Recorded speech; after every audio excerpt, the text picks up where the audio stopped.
আর এটা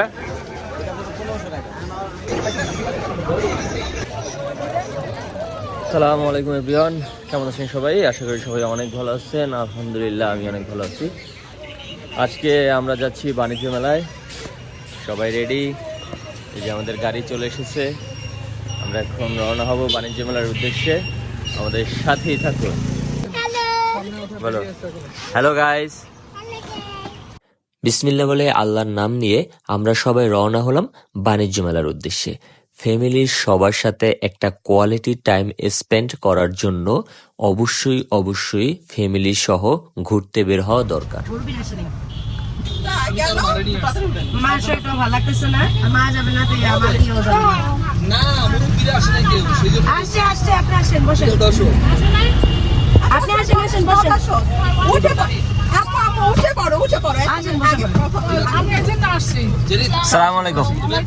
হাতিরঝিলে আমাদের টিমের একটা অংশ আমাদের জন্য ওয়েট করতেছিল। গাড়ি থামিয়ে আমরা তাদেরকে পিক করলাম।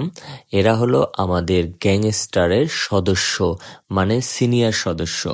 নারায়ণগঞ্জের রূপগঞ্জ থানার পূর্বাচলে বাংলাদেশ চায়না ফ্রেন্ডশিপ এক্সিবিশন সেন্টারে ২৯তম ঢাকা আন্তর্জাতিক বাণিজ্য মেলা ২০২৫ শুরু হয় ১ জানুয়ারি বুধবারে। এই মেলা উদ্বোধন করেন প্রধান উপদেষ্টা ডক্টর মোহাম্মদ ইউনূস। উদ্বোধনী অনুষ্ঠানে তিনি প্রতি জেলা এবং উপজেলায় মেলা করার পরামর্শ দেন এবং ফার্নিচারকে ২০২৫ সালের বর্ষপূর্ণ হিসাবে ঘোষণা করেন। বৈষম্যবিরোধী ছাত্র আন্দোলনে ছাত্র সমাজের আত্মত্যাগের সম্মানার্থে মেলায় তৈরি করা হয় জুলাই চত্বর ও ৩৬ চত্বর। বাংলাদেশ চায়না ফ্রেন্ডশিপ এক্সিবিশন সেন্টারে মাসব্যাপী এই মেলা হচ্ছে এ নিয়ে চতুর্থবার। বাণিজ্য মন্ত্রণালয় ও রপ্তানি উন্নয়ন ব্যুরো এ মেলার যৌথ আয়োজক। দেশীয় প্রতিষ্ঠানের পাশাপাশি বিদেশি ৭ দেশের ১১ প্রতিষ্ঠান এবারের মেলায় অংশ নিয়েছে।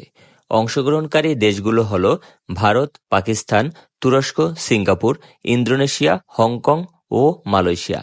মাসব্যাপী এ মেলা সকাল ১০টা থেকে রাত ৯টা পর্যন্ত চলবে। সাপ্তাহিক ছুটির দিন খোলা থাকবে রাত ১০টা পর্যন্ত। এবারের মেলায় প্রাপ্তবয়স্কদের জন্য টিকিটের মূল্য ৫০ টাকা এবং ১২ বছরের কম বয়সী শিশুদের জন্য ২৫ টাকা নির্ধারণ করা হয়েছে। তবে বীর মুক্তিযোদ্ধা এবং প্রতিবন্ধী ব্যক্তিরা তাদের কার্ড দেখিয়ে বিনামূল্যে মেলায় প্রবেশ করতে পারবেন। ঘরে বসে মেলার টিকিট কাটতে পারবেন এবারের ক্রেতা দর্শনার্থীরা। মেলা কর্তৃপক্ষ ক্রেতা ও দর্শনার্থীদের বাড়তি সুবিধার কথা মাথায় রেখে এবারই প্রথম চালু করেন ই-টিকিট, যার মাধ্যমে ক্রেতা ও দর্শনার্থীরা ঘরে বসেই ইন্টারনেটের মাধ্যমে মেলার টিকিট কাটতে পারবেন, যেখানে একজন সর্বোচ্চ ১০টি টিকিট কাটতে পারবেন। ২ থেকে ১২ বছর পর্যন্ত শিশুদের প্রতি টিকিটে ২৫ টাকার সঙ্গে চার্জ হিসাবে আরও ১ টাকা ২৫ পয়সা যুক্ত হবে। ১২ বছরের ঊর্ধ্বে ব্যক্তিদের প্রতি টিকিটে ৫০ টাকার সঙ্গে চার্জ যুক্ত হবে ২ টাকা ৫০ পয়সা। আমার ফেভারিট শু ভাই, এগুলো প্রাইস কিরকমের? কত? ৩,০০০? সবগুলোর প্রাইস সেম? এগুলা ২৫০০। আর এটা এটি তো আমার কাছে ভালো লাগছে।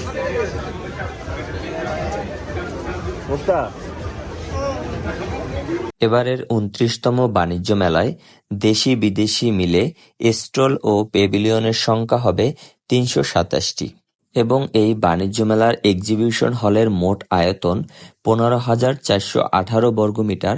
দোতলা পার্কিং ভবনে ৭,৯১২ বর্গমিটার জায়গা, যেখানে ৫০০ গাড়ি পার্কিং করা যাবে।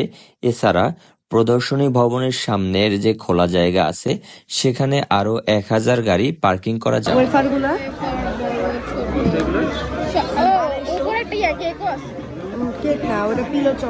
পুরো প্যাকেজ ২৫০। 249।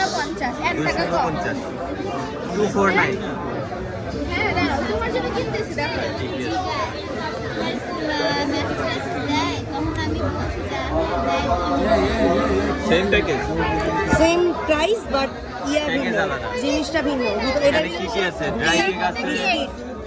ড্রাই কেক আছে, তারপর কি ফুড কেক আছে, লেয়ার কেক, টোটাল কয়টা আইটেম?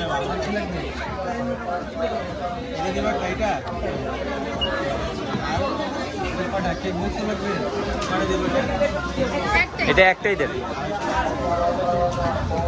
250 না তো, 1 টাকা কম আছে, ওটা দিবেন না? 249 টাকা ভাইয়া। গত বছর নির্বাচনের কারণে মেলা 20 দিন পিছিয়ে শুরু হওয়ায় প্রস্তুতি কিংবা ব্যবসায় যে ভাটা পড়েছিল, অনেক ব্যবসায়ী বলেছেন এবারে নাকি তারা কিছুটা হলেও কাটিয়ে উঠেছেন। আরেকটা কথা বলতে আমি ভুলে গিয়েছিলাম, জুলাই আগস্ট অভ্যুত্থানে যারা শহীদ হয়েছেন তাদের সম্মানার্থে তৈরি হয়েছে শহীদ মুগ্ধ ও আবু সাইদ কর্নার এবং তারুণ্যর প্যাভিলিয়ন। ঢাকা আন্তর্জাতিক বাণিজ্য মেলা পূর্বাচলে হওয়ার পর থেকে আমি এইবারই প্রথম এখানে আসলাম। সবথেকে আমার এই স্টলটা ভালো লাগছে, এখানকার ল্যাম্পগুলো দেখতে খুবই অসাধারণ। যাই হোক, আমাদের কিন্তু বাণিজ্য মেলায় ঘোরাফেরা শেষ, আমরা এখন বের হয়ে যাচ্ছি বাণিজ্য মেলা থেকে। ভিডিওটি এখানেই শেষ করতে হবে, তবে ব্যস্ততার কারণে আমি ভিডিওটি এডিট করতে একটু লেট হয়েছে, মানে লেট পোস্ট করে ফেলছি ভিডিওটি। যাই হোক, ভিডিওটি যদি ভালো লেগে থাকে অবশ্যই সবাই কমেন্ট করে জানাবেন। কে কোথা থেকে ভিডিওটি দেখছেন সেটাও কমেন্ট করে জানাতে পারেন। ভিডিওতে একটা লাইক দিয়ে যাবেন, চ্যানেলটি সাবস্ক্রাইব করবেন। আজকের মতো টাটা, বাই বাই, দেখা হবে অন্য কোনো ভিডিওতে। আসসালামু আলাইকুম ওয়া রাহমাতুল্লাহি ওয়া বারাকাতুহু।